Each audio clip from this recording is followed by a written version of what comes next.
বাংলাদেশের নোবেল বিজয়ী ডক্টর ইউনূসের একটা সাক্ষাৎকারের একটা অংশ বিশেষ বোধহয় ডয়চে ভেলের একটা সাক্ষাৎকার, এটা আমরা দেখেছি।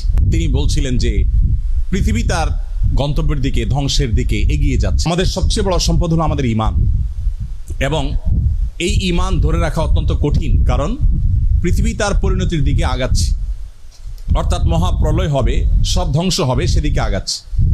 প্রিয় নবী সাল্লাল্লাহু আলাইহি সাল্লাম পৃথিবী ধ্বংস হবে বা সৃষ্টি জগৎ ধ্বংস হবে, নট অনলি পৃথিবী, এই নবমণ্ডল ভূমণ্ডল সব ধ্বংস হয়ে সব শেষ হয়ে যাবে, কোনোটি আর নিজ অবস্থানে থাকবে না, এ সম্পর্কে গোটা কোরআন জুড়ে আল্লাহ তাআলা আলোকপাত করেছেন।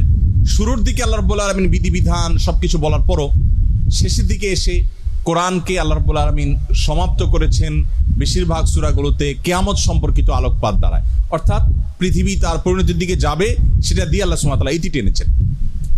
আমরা কদিন আগে বাংলাদেশের নোবেল বিজয়ী ডক্টর ইউনূসের একটা সাক্ষাৎকারের একটা অংশ বিশেষ বোধহয় ডয়চে ভেলের একটা সাক্ষাৎকার, এটা আমরা দেখেছি। যদিও সাক্ষাৎকারটা পরে কোনো কারণে বা কোনো যৌক্তিক অযৌক্তিক যে কারণেই হোক আমরা দেখতে পাই না ওই পেজে, আমি শুনেছি, আপনারা অনেকে হয়তো শুনেছেন। তিনি বলছিলেন যে পৃথিবী তার গন্তব্যের দিকে, ধ্বংসের দিকে এগিয়ে যাচ্ছে, এবং তিনি অন্য পার্সপেক্টিভ থেকে বলেছেন নিশ্চয়ই, কিন্তু আল্লাহ রাব্বুল আলামিন যা বলেছেন সেটি আমাদের সবাইকে উপলব্ধি করতে হবে, এবং সেই গন্তব্যে আমাদের যেতে হবে। আমরা যাচ্ছি সেদিকে। পৃথিবী যখন তার গন্তব্যের দিকে বা সৃষ্টি জগৎ যখন তার গন্তব্যের দিকে এগিয়ে যায়, তখন যত বেশি এগিয়ে যাবে ঈমান মানুষের জন্য ধরে রাখা তত কঠিন হবে। আমরা সেরকম একটা সময় পার করছি। আমাদের বাপ দাদারা যারা ছিলেন, তাদের ঈমানের যে অবস্থা ছিল, তাদের মধ্যে সততা যে পরিমাণে ছিল, আমাদের মধ্যে সে পরিমাণ নিশ্চয়ই নাই।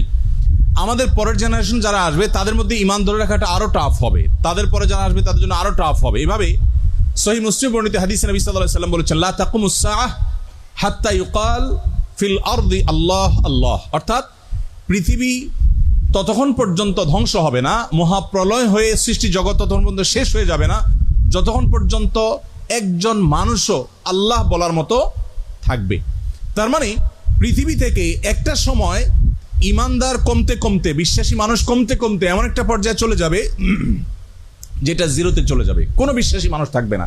তখন এই পৃথিবী বা সৃষ্টি জগতের আর থাকার প্রয়োজন হবে না। আল্লাহ সুবহানাহু ওয়া তাআলা তখন এটাকে ধ্বংস করে পুনরুত্থান তিনি প্রতিষ্ঠা করবেন, এবং বিচার দিবস তিনি প্রতিষ্ঠা করবেন। তো পৃথিবী যেহেতু তার পরিণতির দিকে আগাচ্ছে, এই সময়টাতে ঈমান ধরে রাখা অত্যন্ত টাফ এবং সহজ। মুসলমানের সন্তান হিসেবে, বাই চান্স মুসলিম হিসাবে আমরা আমাদের ঈমান